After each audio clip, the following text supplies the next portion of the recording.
This is Unit 3, video number 8, periodic trends. And first thing we're going to look at is how the electron's configuration affects things like their size, the energy to remove an electron, really important because we're forming cations and anions.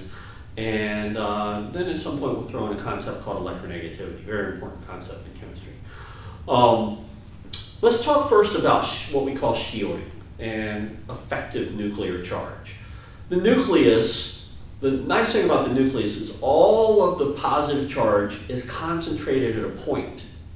So all the positive charge is sitting at one single point. The electrons are distributed outside. Each electron has its own little negative charge. So there's no point in space where you'd say all the negative charge is right here, but all the positive charge is at one point. That's going to have a big impact on the way the atom responds to different numbers of electrons in it. So let's look at let's look at boron. Okay, boron has 5 electrons, atomic number of 5. We know it's 1s2, 2s2, 2p1. So there's 2 electrons in the first shell, 3 electrons in the second shell. Let's draw out a Bohr diagram of that, because even though not technically correct, it is a great way to look at it.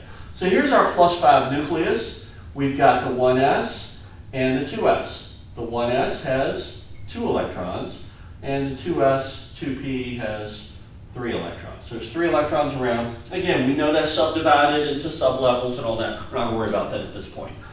What we're saying here is, okay, this +5 nucleus is reaching out and pulling on the electrons. Okay? That pull is stronger the closer the electrons are. Okay, that makes sense. So this electron here is experiencing a +5 pull into the nucleus. These electrons out here are not. They're effectively shielded by the cloud of the electrons. Remember that electron's not sitting on some flat point disk in elliptical orbit. It's a cloud of electrons around the nucleus. So the electrons are flying around in this cloud type format, and they shield off the pull of the nucleus to the outer electrons. So this electron out here doesn't experience a +5 pull, it experiences about a +3 pull. So its pull into the nucleus is about +3. Well, let's compare that to oxygen. Oxygen is 1s2, 2s2, 2p4. Oxygen, atomic number of 8. So we have a +8 nucleus. Again, all the positive charge is concentrated at a point.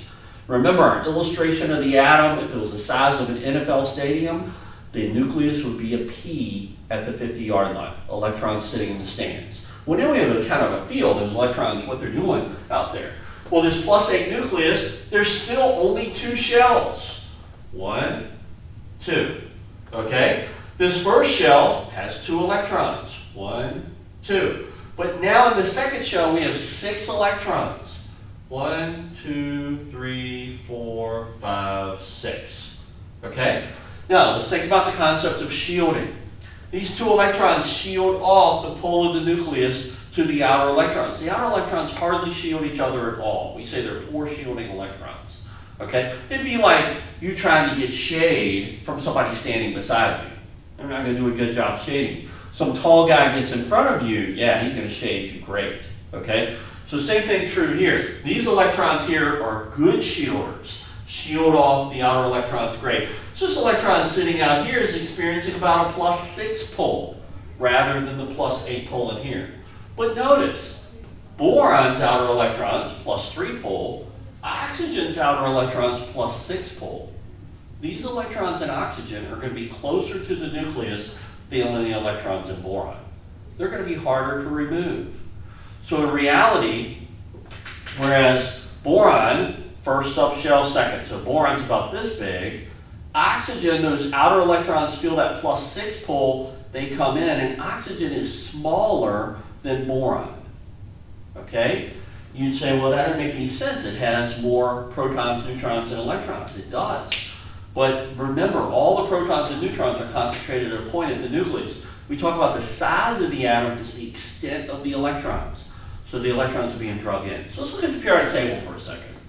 Okay? We just compared boron and oxygen, and we said oxygen is smaller than boron. So as we travel across the periodic table, atoms are getting smaller and smaller and smaller and smaller until they reach their smallest size, which is the noble gas. Now, as we go down the periodic table, we're adding a brand new shell of electrons. It has to get bigger. Okay, the shielding is pretty close to the same in the column. So as we go down the periodic table, we're going to get bigger and bigger and bigger. So atoms get bigger in this direction, but they also get bigger in this direction. These are our large atoms on the periodic table sitting over here. Matter of fact, potassium is twice the size of bromine. Literally twice the size of bromine. So you can see there, atoms are getting significantly smaller as we get over. It's not a tiny change, it is a significant change. Now, a similar concept, you'd say, what about removing the electron?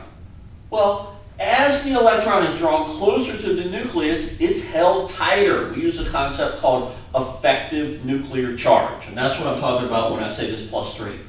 The higher the effective nuclear charge on an electron, the harder it is to remove. So oxygen is going to be more difficult to kick this electron off oxygen than it is to kick this electron off boron. So atoms that are very small have very high ionization energies, which is the energy to create the ion. The energy to remove an electron from an atom, officially in a gas state, because we don't want to measure that when they're interacting in a liquid or a solid. So it's always measured in a gas state. The ionization energy is the energy to pop the electron off. Well, the smaller the atom is, the higher the ionization energy. The smallest atom on the periodic table is not hydrogen. It's helium. Helium is the smallest atom on the periodic table, and it has the highest ionization energy of any atom on the periodic table. So, very small, tight grip from the nucleus, extremely high ionization energy, hard to knock it off.